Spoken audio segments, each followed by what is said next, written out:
Well, good morning. We're here today. My name is Kim Genty. I'm with the training department at Macomb Oakland Regional Center and also the Center for Positive Living Supports. And we're here today to kind of give you an overview of the new training called Creating a Culture of Supports. We're going to go through the training and see if we can answer any questions that you may have, but get you to a place where you're feeling a little safer, a little more comfortable presenting this as part of your training role with DDI. I'm going to have my friend Diane Lindsay introduce herself. Hi, and I am also with MORC and the Center for Positive Living Supports, and Kim and I developed this program together based on the experiences that we've had training this material for quite a few years now. So hopefully we can share with you some of our thoughts behind the development of this, and that will help you when you do the training for this as well. Great. Well, we'll start with the very first slide that you see in your training packet. And there's a link there to a YouTube clip. And this YouTube clip is short. I want to say it's around 3 minutes or so. And it was put together by some colleagues of ours in Saskatchewan, Canada. And is that right? Are they? Yeah. Okay. No, Regina, Canada. And really what it is a 3-minute kind of overview of what a culture of gentleness, a program based on creating relationships where the other feels safe and valued, what that means to the employees of the agency in Regina there. I think it's a wonderful introduction. It talks about what a culture of gentleness is, and you really kind of get the caregiver's perspective about having this framework and these outcomes, how it's shifted, how they go about viewing their jobs and their roles and their craft. So it's a nice introduction to what the rest of the presentation will really be talking about. If you haven't had an opportunity to view that clip, I think it would be wonderful if you could copy and paste that clip, watch that video on YouTube, and then you're going to feel much more comfortable with what's presented there and some of the reactions you might get from that video clip. These are the objectives that we established, and as far as from a trainer perspective, you really don't have to do anything other than just, go over them. We tried to keep it as basic as possible given the time frame. And I noticed from the names of some of you that have signed on, I think some of you are familiar with these objectives since you've been through some of our training too.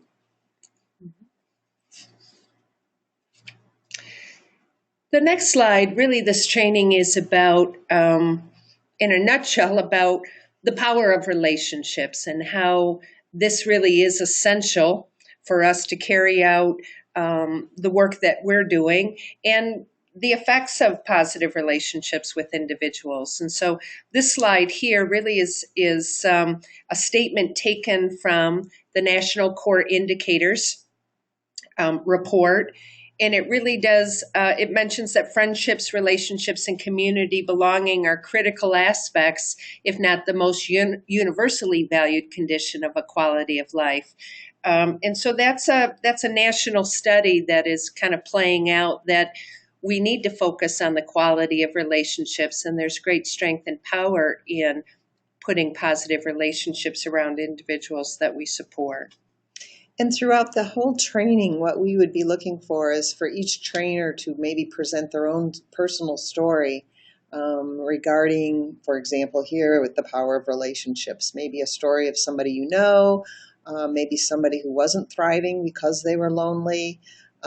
So feel free to add your own personal story to each of these slides as well.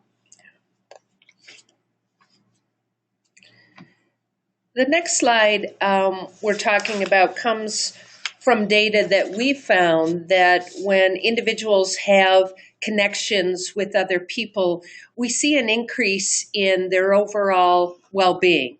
There's a greater sense of happiness and satisfaction with one's life. Having positive relationships and social connections also lead to positive health outcomes.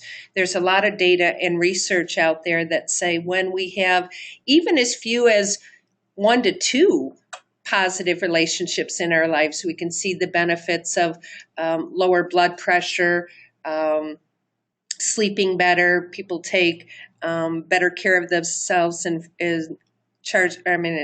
excuse me, I'm tripping over my tongue here, in regards to diet, exercise, those types of things. And so there's some real health benefits to creating these relationships and making sure that people have at least a few positive relationships around them. There's also data that when we've got a stronger circle of supports, it can lead to increased opportunities in housing and employment. And I think we know that to be true in our own lives. The greater your circle of supports, the more people you know, the more opportunities that present themselves to you for jobs and housing and other social activities.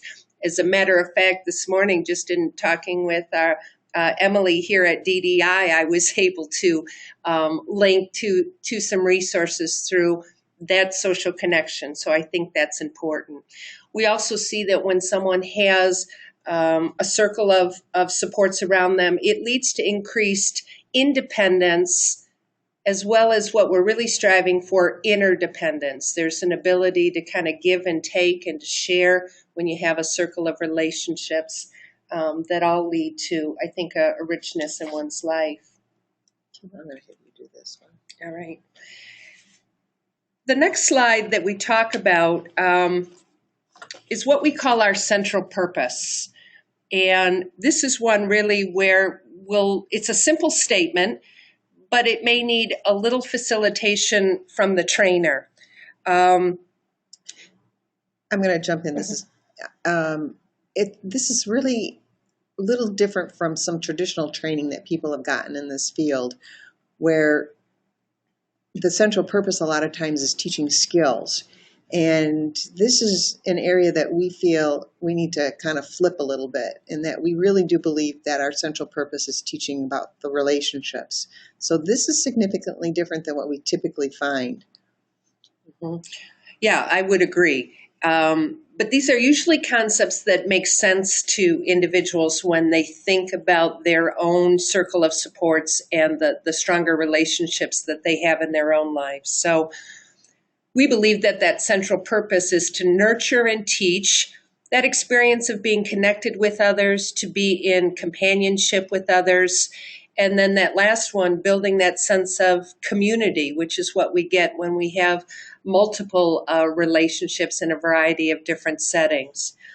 One of the premises, I think, that's a little different than how we might typically look at this is that we feel that in establishing relationships, we really do have to sometimes focus on that nurturing aspect of the relationship. And simply what that means is oftentimes when we're entering into relationship with others, we don't place a lot of demands on the other person, right? It's more of a sharing of information, a recognizing of the gifts that somebody might bring. It's trying to find that commonality, the things that we have in common that we can start to build that relationship on. And oftentimes, I believe in our field, we're trained and programmed to really start with that teach element, right? Here's the person's established goals. Here's the things we're trying to teach them so that they can lead a rich life. And those things are important, but really what we find from our own experiences is we're not open to learn from someone unless there's a basic relationship, and that really stems from those nurturing elements.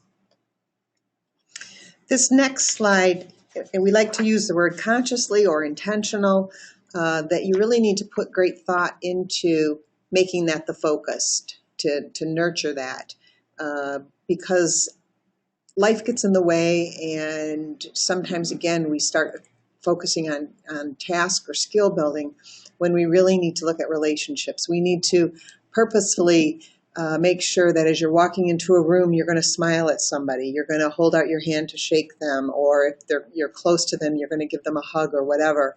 You need to do that in a very intentional manner. And again, this is a new concept for many of us in this field because we just kind of do what we do, but we want this to be very intentional, very conscious. And again, you could give examples, from your own life of that very thing.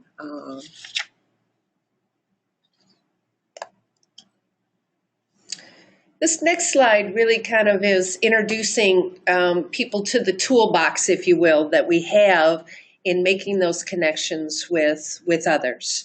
They're not new tools, they're things that we're familiar with, but we like to introduce them in a way so that people understand the power of each of these tools and how we can begin to use those in an intentional fashion, like Diane just mentioned. And hold on, I'm just looking ahead. I don't want to jump ahead. No, okay.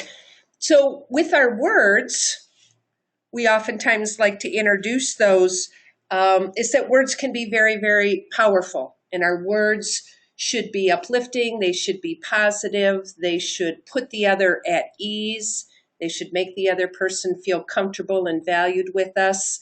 And oftentimes we use words without being intentional, and it can sometimes lead to the other feeling devalued or misunderstood or not listened to. So we want to choose those words intentionally. We want to look at where the other person is, and we want to use those words that probably we would associate more with that nurturing tone. How can I strengthen the relationship or honor the other with the use of my words?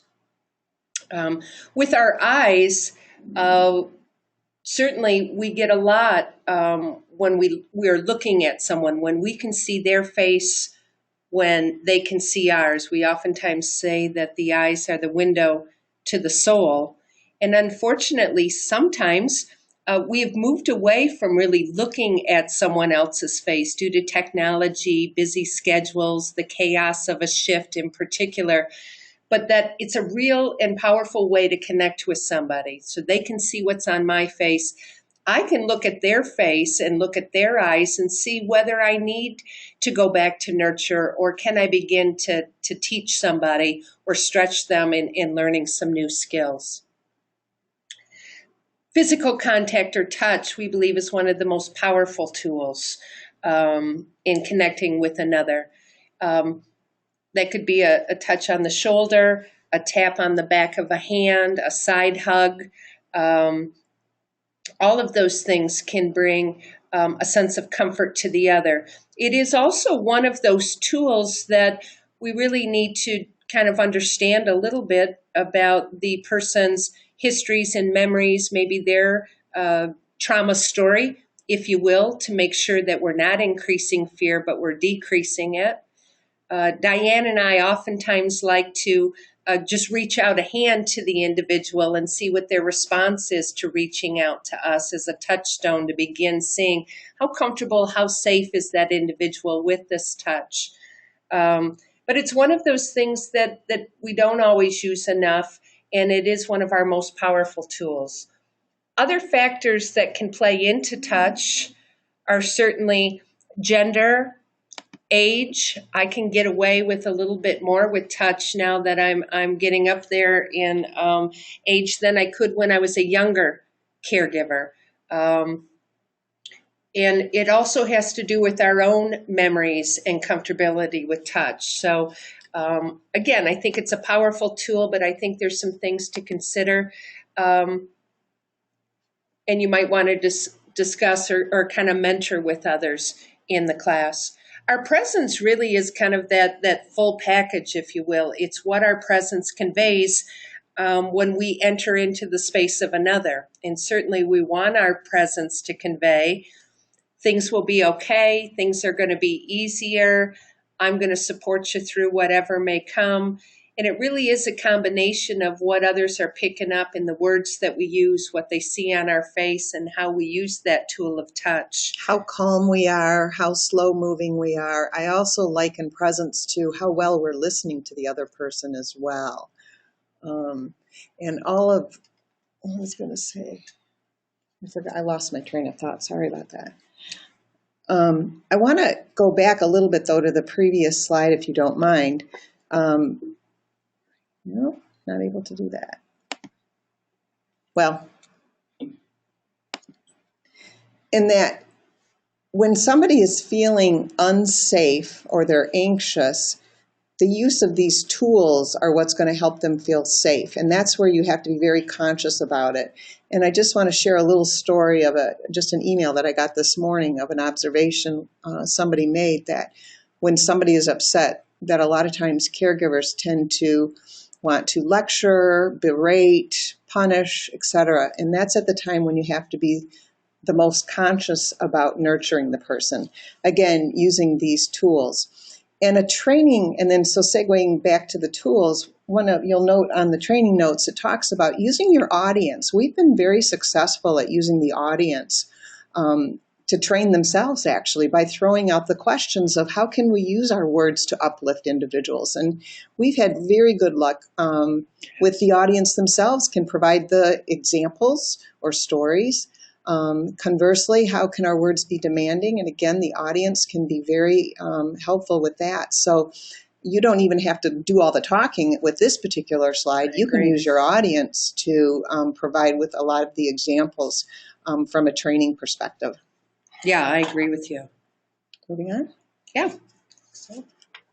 So this is the first worksheet that we have for the group. And I think the way we have it designed is that the group would complete the questions individually and then, give them 5 minutes or so, maybe 10 minutes. Obviously, you can watch your group. And then we don't necessarily advocate spending time going through every single answer, but maybe just picking one or two to illustrate the concepts we just talked about when you debrief it. So asking for volunteers, or you can volunteer others to give you some of the answers. But again, just relating it back to the previous slides. Mm-hmm.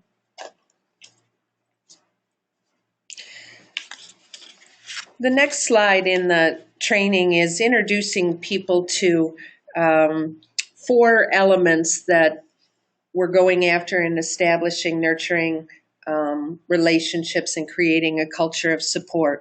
The first 2 elements are what we call a foundation of the other feeling safe and loved, right?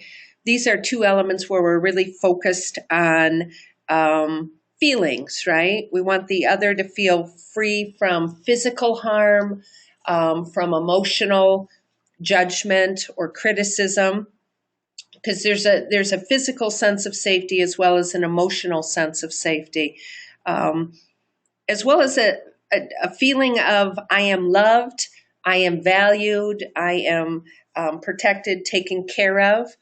Now, some individuals, love can be a strong word, and I don't like people to kind of get hung up on that. So we oftentimes in the training give people permission to replace that with words such as honored, respected, deeply valued, and you may want to do that as a trainer as well. But it's the feeling that we're trying to create that when you're with me, right, you are safe, I won't judge you, I won't criticize you, I deeply value you, and I see the gifts that you bring, and I'm going to support you through the difficulties of the day. It also kind of goes back to the activity that we did just prior, and you can kind of pull out some of those examples that you just heard in the activity prior, right? What did that person do to make you feel safe and loved? Those are the things that we need to do with others that we're trying to establish a relationship with. So you'll get some information in that previous activity that you'll be able to link to the introduction of this concept of safe and valued. And we like to relate it again back to that central purpose, that before you can feel connected or be in companionship with others or be a part of your community, whether it's a small community or a larger community, you have to feel somewhat safe and valued before you're going to be able to be a real active participant in any of those relationships. So feel free, again, during your training to relate this back to this establishes the foundation for us to be able to work on connectedness, companionship, and community. Absolutely. And then the way we do that, again, it sounds simplistic, but it can be complex. Is to focus on increasing our positive interactions and reducing our demands. And again, we'll get into this in the next slide. That's based on, the perception of the other. So, we look at there being a ratio. We talk about this ratio of 5 positive interactions to every demands. And the other thing we try to sensitize people to is that oftentimes we are far more demanding than what we ever think we are. And so we have to be very cautious about that. So simplistic in terms of principle, but can be very complex when we start looking at our own behavior and the behavior of others.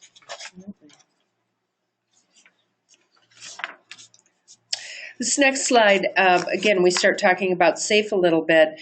And really our intent is not in monitoring our intentions, but how is that perceived by the other? And so we've got this picture of Homer here who in the mirror looks like he's all buff, but that isn't necessarily the reality. But it says we must be more sensitive to how we're perceived by others than how we perceive ourselves. And so that really is kind of the touchstone. It's not our intent, but how it lands with the other, how it's perceived with the other. So in using those tools, our goal is to increase a sense of safety with the other. But because we're early in relationship building, sometimes with the person, things may not always land as we intended. So we're looking for those small, subtle signs of, did that interaction, did the use of those tools actually make the person feel more safe, more valued with us? And if it didn't, that's the data we need as the other person in the relationship to say, maybe I need to go slower. Maybe I need to reduce some demands. Maybe I need to try another tool to make that connection, right? So our gauge is always, how was it, perceived by the other versus how we intended it. And you can certainly, again, I can't emphasize this enough, go back to your own history, your personal history of an example of maybe where you did something that your intentions were best and you scared the person, and I think of my own personal experience with a young man with autism where my mere presence alone really upset him. There were too many people in the room, and me coming close to try to, touch him gently and talk to him really scared him, and he lashed out as a result. So, I thought I was going in very soft and slow and calm, and yet that still was way too demanding for him. So think about examples in your own history that you could share with the audience that your perception was very different from the other person's perception. This is another good example where you can use your audience to answer the question. Again, it somewhat relates back to the worksheet, so they've had an introduction to this, but I wouldn't spend a whole lot of time on this particular slide. But I would use the power of the audience to provide the answers to this one. Yeah, you'll get the right answers. This next slide just talks about some of indicators that we may be dealing with some fear and some loneliness. We know that all behavior is a form of communication, that the person, through whatever method of behavior, is trying to tell us that there's a need that's not met, there's something that's going on with that individual, and they're communicating to us that something's amiss, right? That there's some fear, that there's some loneliness, there's some anxiety. And oftentimes those that we support can't communicate that. Sometimes we can't communicate that in a very clear and concise way to the other, to give the other person the insight into what we're experiencing. So we talk a lot about what are the indicators we might see that people are not feeling safe, that there's some fear, that there's some loneliness. we've given you some examples here on this slide that we typically associate with someone not feeling safe, a level of fear or loneliness. But you could ask the group, what are other things that you might see that might be an indicator of that we might be looking at in a different way? We might be attributing it to avoidance or a behavior that we're trying to eliminate, but could it really be a form of communicating that foundation isn't as solid as we'd like it? We're trying to, again, flip the concept on its head that says these are just behavior problems, or people are doing these purposefully just to kind of make us angry or to get our goat. We really want to try to get the audience to think in terms that behavior is communication. And while they may be hitting somebody, it's telling us that something's not right for that person. Or if they're, self-injurious, something is not right for that person, that we need to go a little bit deeper. And if you go deep enough, you'll know, we believe very firmly that if you go deep enough, it's an indicator of this fear and loneliness piece. So if we can communicate that to the audience to get people to look at things a little bit differently from a different perspective, that's going to really play into how they're going to respond to the person. One of the statements I like about this is in your trainer notes here. It's that last statement, and it says, oftentimes the behavior is not the problem, but rather it's a symptom of the problem. And I know that statement has resonated with lots of folks in training, is looking at that the behavior is the symptom of the problem, not the problem. And oftentimes we have a tendency to look at that expression as the problem. But we want to get people to start thinking, what could this be a symptom of? What are they trying to tell us through this behavior? And it's a powerful statement, and it can really change a person's train of thought when supporting folks through difficulties. This next slide, we just, want people to kind of think about this. I mean, from my perspective, we talk about, people don't pop out of the womb being fearful. It's the events that are created afterwards that create fear in our lives. And sometimes it's things that are controllable, and sometimes it's things that are not controllable. And I look at some of the things that aren't controllable might be some, if individuals are confronted with, pain or, other forms of discomfort, that can certainly create fear. But then you look at the way that sometimes people are treated. Which is probably the vast majority of the fear that's created for folks right from the time that we're born, depending upon how we're treated, is very impactful in our lives. So that's kind of the message we're trying to get across to the audience there. That again, people aren't, they're not born with fear. It's created, and that of course gets into a lot of the trauma stuff that many of us have become familiar with. One other point on that I think is important is that most of us have a circle of supports that helps us navigate the day-to-day insecurities or fears or anxieties that present themselves to all of us as human beings. And we can kind of deal with some of those things, and it doesn't always have a cumulative effect. But for individuals that we serve that have a smaller circle of supports, or there's fewer intimate relationships that they can go to help navigate some of those things, fears and insecurities can build upon one another. And then we can see that in some of the indicators of fear and loneliness, because there isn't that circle of support to help them navigate some of the scarier parts of their day or their life. And you'll again see from the trainer notes that we throw that out to the audience to ask them, what do they think that means? And then that can generate further discussion as well. All right. How many of you have heard about the book, the How Full Is Your Bucket? Apparently anybody with children these days has heard of that. And so we're kind of using that as our analogy. And that gets back to that uplifting interactions or positive interactions versus demands. So again, relating back to the use of our tools, our eyes, our words, our touch, our presence.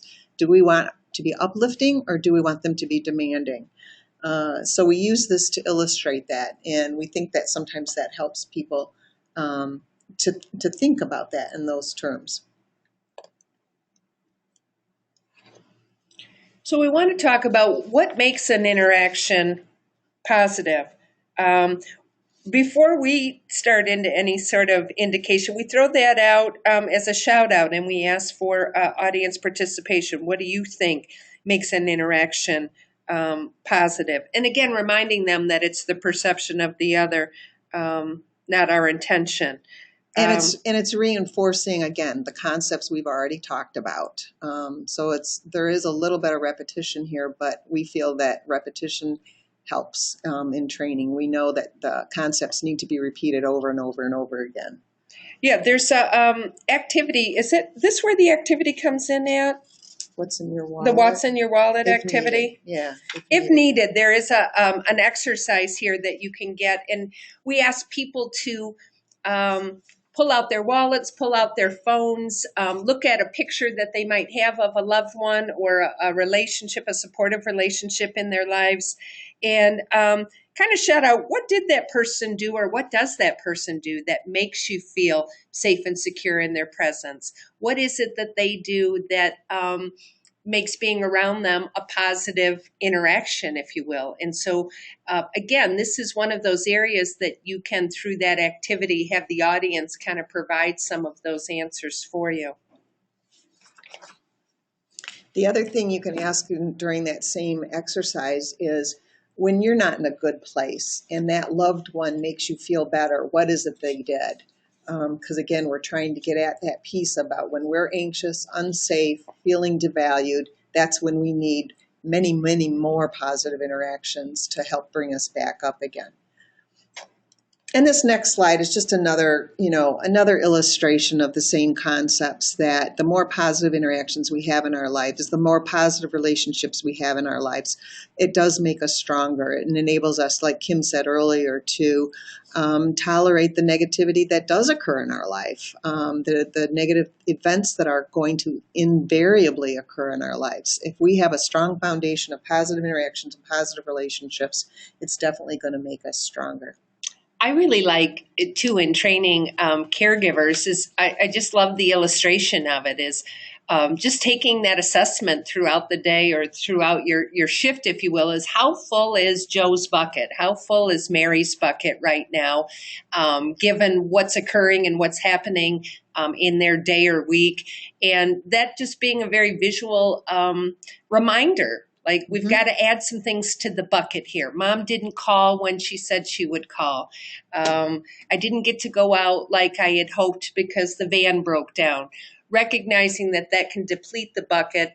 Just using that, how do we keep people's buckets full? And always asking the question, where is their bucket today? Do I need to fill it a little bit more? And how do you know when somebody's bucket is full, and how do you know when somebody's bucket is empty or low? Getting again people to think in those types of terms is very different. Yes. It goes back. Think back to Homer again. What's demanding to one individual may not be demanding to another one. But you think about all the things in our lives. Our days are full of demands, starting from the moment we get up, we wake up. How many of us wanted to get up when the alarm went off this morning, for example? That's, one of the first demands that hits us many times. And, the more demands that are in our lives, the more stressed we become, the more anxious we become. We all know that from a personal perspective. So again, the perception is what we're trying to get at here, that what, my friend Kim's finds demanding, I may not find demanding, right, and vice versa. So we really need to look for the indicators that the individual is giving us, that what's going on in their life or even what the memories that they carry with them are providing demands to them. We need to be very sensitive to that. I also think, and sometimes people on the autism spectrum too, we are not as sensitive to environmental demands as we often should be in regards to that, because we don't find that a demand necessarily. And so even asking the audience, what are different types of demands, from environment to interactions to other things that we have going on. We know that too many demands can deplete us. It can empty our bucket. It can make things seem overwhelming. It can strip us of hope sometimes when when our bucket is depleted. And demands can be powerful. Diane talked about that ratio of trying to get 5 positive interactions in for every one demand that we have on our radar. And it's because the demands can be incredibly more powerful than the positive interactions. And an illustration I like to use is oftentimes all of us have had a performance review with our supervisor. And oftentimes our supervisors can tell us 100 wonderful things that we've done over that last period. And they may tell us one thing they want us to work on over the next year. And on the way home, we are thinking about not the 100 wonderful things we just heard, but the one thing they mentioned that they want us to work on. They're powerful. Demands are much more powerful, and that's why we need so many more positive interactions to offset the demands of one's day. And again, you can ask, as a trainer, simply you can ask the audience, as we indicated in the notes, for examples of that, either personal examples or examples that they've seen of somebody that they serve or somebody they love or whatever. Again, use your audience to help provide the training for this group. Absolutely. Again, this slide talks about the perception. Again, we can't stress that enough, because again, what we find over and over and over again is that when people are providing care, they don't think about how they're coming across. So this is another area where this can be stressed. And again, asking for examples from the audience. Also, what I like about, and one of the reasons we've expressed this concept 2 or 3 different times in here is, unfortunately, sometimes in our field, the default is to blame the individual if things don't go right? Well, I tried to be nice, but he wouldn't accept it. I tried to get him engaged, but he said he wanted to stay in his room instead. And this kind of, again, turns that on its top and says, it is I who has the responsibility, right, to make adjustments in my interactions and in the use of my tools, and to really see that behavior as a symptom, right, versus the issue. So it calls on us to be a little more accountable, to create those interactions, ensuring that we're doing everything we can so that they're perceived as positive, and not to blame the individual if our first attempt goes astray. This next slide we just think is just, stands alone for the most part. I mean, you can certainly, we have no trainer notes for it, but you can certainly make comments about, personally, I only want to spend time with people who make me feel good. And the same thing obviously is true for those who are in care as well. So no trainer notes for this one. This next worksheet is focused on kind of applying the principle that we've just talked about of increasing positive interactions and reducing demands. We ask, you can do this in several ways. People can do it individually. You could pair them up into small groups, whatever you feel based on the size of your group or the makeup of your group. Ask them to kind of read this scenario, which kind of gives a synopsis of a young man named George and things that are happening in his life that could be perceived as demanding, and the level of interactions that are taking place. And then we ask them on that next slide to see if they can begin to pull out what are ways that we could increase positive interactions, what are the positive interactions that are taking place, and how can we increase them? And then what are the demands that we identified, and what could we do to decrease those demands? So you can give them, I think, 5-10 minutes. And then in the debriefing of this, you could ask each individual or several individuals to share what they came up with in regards to ideas to increase or decrease. Don't feel like you have to hit everybody in the group if it's a larger group, or if you break them up into groups, you could have a couple of individuals share a few things, and it can speed that up for you. And then this is the very last slide, essentially. We want to leave the audience with this quote, which really reinforces the entire training. And it's about how we make the other person feel. And again, we want to relate it back to that central purpose and the notion of we want people to feel safe and loved so that they can be in community and be connected and in companionship with others.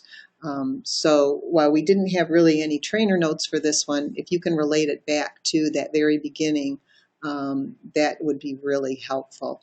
And that's it for the slides. So I guess we're open for questions. If you have any questions, you can type it on your screen. Are there any questions?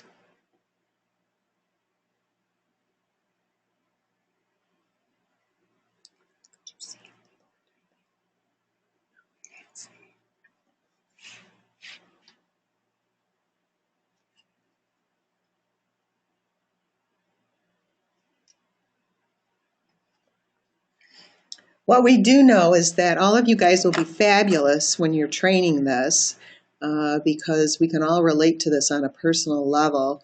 I know looking again at the participants, many of you have been through some of our training, so you do have a foundation for this training as well. So we do have a question.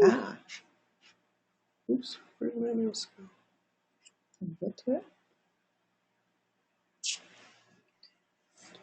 Oh, we have two questions, actually. All right, good. Coming.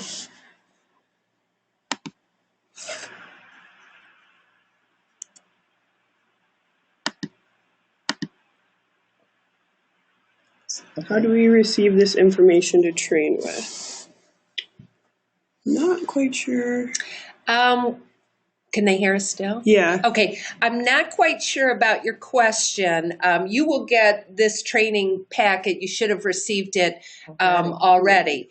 If your question is pertaining to maybe how do we get more information in regards to this topic in order to train it, certainly DDI has our contacts. We'd be more than happy to connect with any of you as trainers, either on an individual basis or even to invite you to some trainings that we host that might make you feel a little safer with the content. Although I really think all of you will do quite well with some of these basic concepts. But if you want to type in maybe a little more information about your question, we might be able to answer it a little more directly. What would you suggest for increasing positive interactions for George? Well, what would you suggest, Mark? We talk about, again, going back to the basic tools. How might people use, again, we would suggest to people, how might you use your words? What things might you say to the person? How often might you say things to the person? How might you touch the person in a way that helps make them feel safe or loved? How might, you just want to spend time with the individual to make them feel safe and loved? So, just speaking in generalities, I would direct people back to how would you use your tools for increase in positive interactions? And again, what frequency at which you would want to do that? We generally use a ratio of at least, somebody should have interaction roughly every 15 minutes. In some fashion. And it might be just simply, I'm smiling at you from across the room. So I'm hoping that helps answer your question. The other thing, Mark, is that George's story here isn't all that unusual, unfortunately and sadly. We oftentimes will start where the person is at. And if they're in such a sad and lonely place that they're kind of held up in their room, we can't get them out to the living area to engage in other activities. We may just start with being with, right? Going back to that tool of presence. And we may pop in and reduce demands by not even talking a whole lot, but just being with him for short periods of time. Or we've identified things that he likes to do, pairing yourself with some of his favorite things to do, favorite things to eat. He likes hamburgers. Let's have a hamburger together. Let's cook a hamburger together. So we would focus on those types of things. So minimizing questions and just saying you're a good man and we're here for you. We care about you versus, what's wrong? What can we do? So sometimes that can be less demanding and can increase the positive interaction. Lisa, we apologize. You didn't even receive the materials. So I will email it to you, Lisa. I'm sorry if you didn't receive it, and I'm actually trying to do that right now. So I will get those to you. all right. Well, that makes sense, Lisa. Now we understand. But again, if there's anything further or more clarification you want or more examples or whatever, just feel free to contact Emily or, she'll give you our contact information. One of the other things I like to suggest as a trainer sometimes, especially after a first couple launches when you're presenting this information, is take a few moments after your first couple to kind of just debrief with yourself and say, what went real smoothly? What did I feel really comfortable with? Where did I feel a little more insecure? Which slides? And then kind of taking some notes about ways I might facilitate that, examples I might use afterwards, and you begin to feel a little more comfortable each time you do it. Any other questions?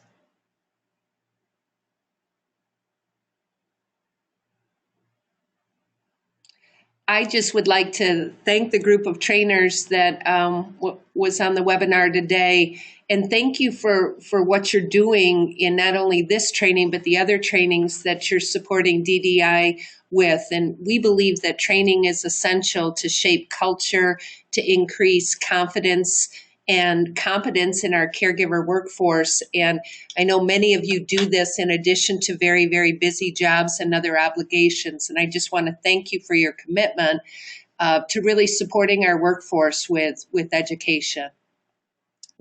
Thank you. You've been an extraordinarily attentive audience, too. So quiet, yes. Have a wonderful upcoming holiday weekend, and thank you again for what you do. Thank you, all the Empowerment Ed trainers that attended this webinar. If you have any follow-up questions, please. Oh, we have more questions. Oh, that's okay. Yeah, sure. Okay. Caroline, this is pretty long. Can you make this out? No. How would you discuss respecting boundaries if people feel uncomfortable with me as interpersonal parts? Can you see it all the way? This is very the devil's advocate in a sense, because this may open a door to individuals having it. Okay. I think we've got a couple perspectives here in terms of respecting boundaries.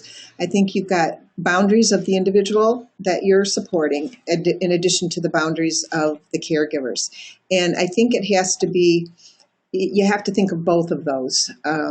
From the perspective of the individual served, I think you have to be very careful if you know that somebody has a history of fluid boundaries, or they don't have good boundaries with other people, or they've been a victim, and sometimes this goes hand in hand. They've been a victim of abuse in the past, which has really compromised their boundaries. Being very sensitive to that right from the get-go, knowing that history right from the get-go, so that you as a supporter or caregiver or friend or whatever, you're making sure that you're keeping those boundaries real clear, so that whether the use of touch is going to be much more less intimate, if you will. For example, I have a friend who she loves, her boundaries are very fluid, and I don't do a full frontal hug with her anymore because that is, she starts, there's issues with that. So we don't do full frontal hugs. I might, do a little side hug with her, or I may not hug her at all. I may just, give her a handshake when I greet her. So I think being sensitive to that. The other side of the coin, too, would be the caregivers themselves having boundary issues. And again, I think, the circumstances might be the same. If we've got caregivers themselves who have fluid boundaries, anybody who's their supervisor or leader needs to be sensitive to that and make sure they're getting real clear instructions on how to touch other people. Or if you've got a caregiver who's very fearful of touch, what we tell people is then you don't use your tool of touch, but you need to use all your other tools in spades if that's the case. And I also, though, at the same time, because we know touch can be powerful with people, try to encourage people to at least do the handshake type of Mhm. touch. The touch Pat on the shoulder. Yeah. So again, I think you need to know the individuals served are being supported, what their issues are regarding boundaries, if there are any, in addition to the caregiver themselves. So I'm hoping that answers your question, Caroline. And we're going to go into your next question to see if that has helped. So, Caroline, if you could respond indicating whether what we just said makes sense. I think it's oftentimes safe if we're unsure about some of those boundaries is to keep it with appropriate social physical contact. And I think sometimes when we know someone has issues with touch is we take that off the plate for them and we institute things like, well, we have a no touch policy with Bob because he doesn't touch appropriately.